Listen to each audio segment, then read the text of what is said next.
Primordial Radio, and well, this is a bit of a different interview for myself, and something that Michael Lacey of the PR Fam has set up. Speaking with Ralph of Gogglebox, and also from Ralph's band Civilian Zen. Keith, how you guys doing? Very good, man.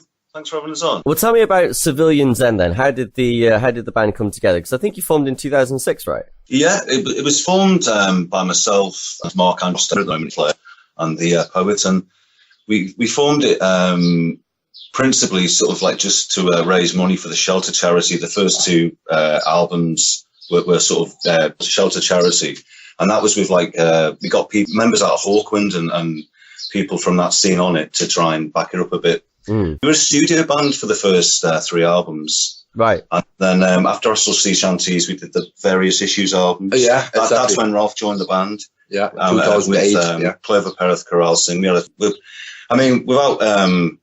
We've always really liked what we've done, but the last three albums we definitely feel have raised the bar for the band. You know? Yeah, we do. So we've just been playing. We just play festivals and gigs, and as many gigs as we can, really. I was listening to your new album, The Great Generator, this morning, and it's very ethereal, it's very psychedelic, and I love that sort of stuff. And for me, there was like bits of sort of Joy Division and a bit of Killing Joke in there. So where's the predominant influences coming from? I mean, it would be too easy to say, it's just the typical, Pink Floyd, Hawkwind. I mean, there is the Hawkwind sort of influence there, but we're also, I'm quite glad you spotted that. Actually, Killing Joke is definitely in there. Yeah, Joy Division. Yeah, I like Joy Division. Yeah. I mean, it's difficult, really, how things just sort of you take in influences, Yeah. But we're sort of an experimental rock band at the end of the day, so anything can sort of fit into what we do. I mean, it comes from. So, I think it is like we all like Hawkwind. We all like this psychedelic music, and it's like the influence is like because Keith is a metal drummer. He did lots of things in metal drumming. So I'm more the rock drummer. So I played in lots of cover bands and played in a band called Television in Germany. And so I think that all coming in there, so it's a big melting pot. I mean, there's one song we're actually working on which has got a bit more of like a techno flavour. Yeah, exactly. So it's kind of it still sounds like us, but it's anything goes. It's just a big melting pot. Yeah. But I mean, it's like we've definitely got our own sound, but as I say, the last, especially the new album, we think it's our best release yet, and we're already right ahead. Yeah, even better. Right. So I think what it is we're 10 years together. I think we're nearly 11 now. Yeah, nearly 11 years together as a band.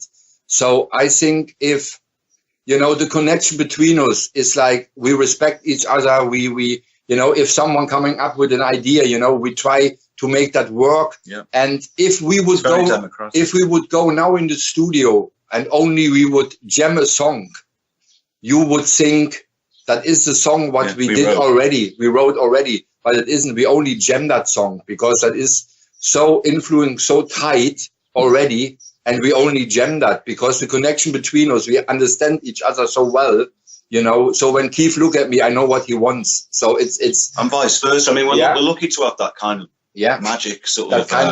Exactly. But I would say that probably. I mean, the biggest thing we've done really is like. It was like Liverpool Television. It was like, that was like a big thing. That was 208. What was it? 200,000 people. Oh, something like 200,000 people in one go, which was the biggest thing we've done. But I say like the band's biggest success is that we're still together. 11 years. Yeah. For me personal was to support Hawkwind on the Hawk Easter in Devon. And their crowd as well just took to us like that, which was nice. He loved us. It was kind of like we're doing something right here, and we know we're doing right anyway.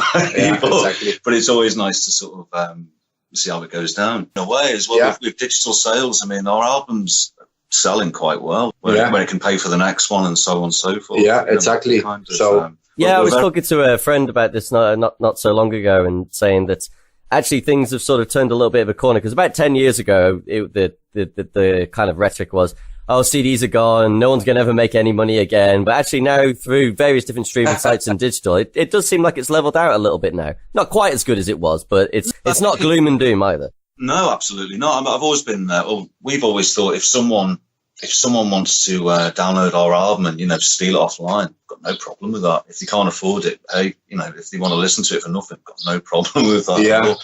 I don't think it's people downloading music that's made it go like that. I think it's the record companies they want to sort of buy everything up, and there's more and more independence happening now, which is very healthy. So it is like when we're selling CDs on the gigs or the festivals, what we're doing, and someone is skinned and don't have any money, so we give him a CD for free. Yeah. We say, here, enjoy it. You know what I mean? That is the kind of band, and I think people really appreciate that and respect us for that.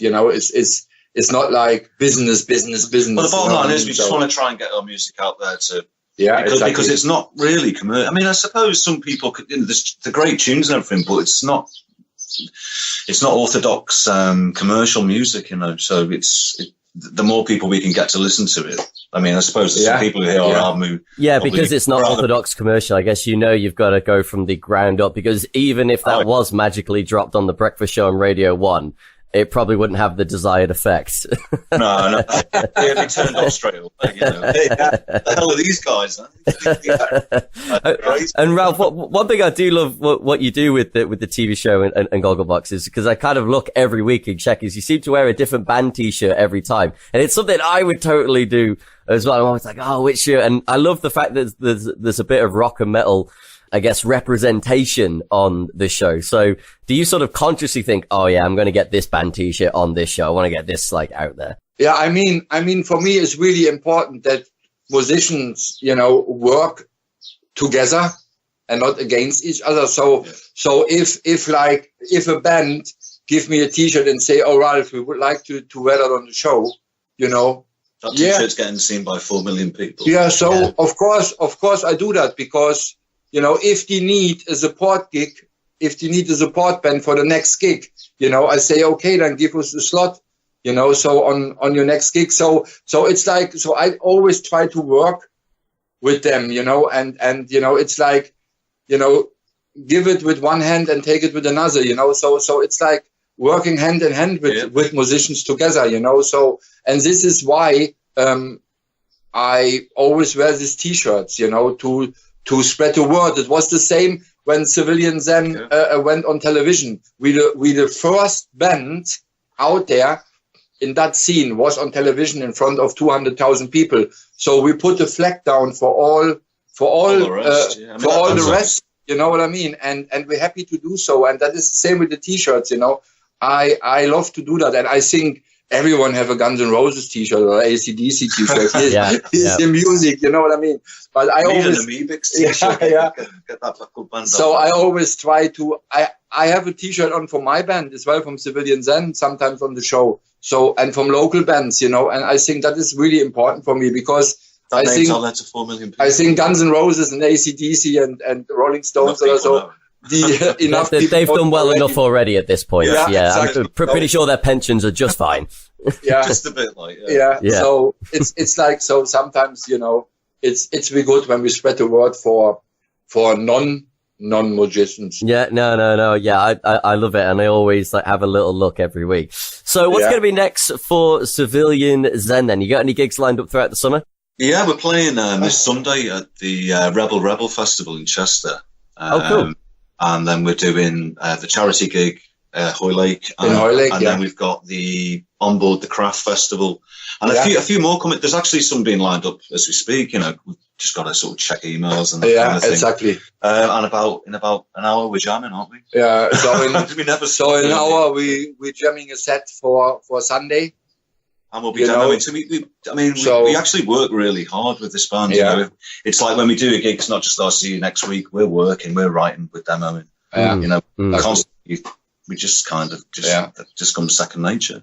Because that is like, but this band is like, we have our own studio. So studio recorder. So there's no constraints, time or money wise. Yeah. So what we're doing is we're recording the rehearsals anyway.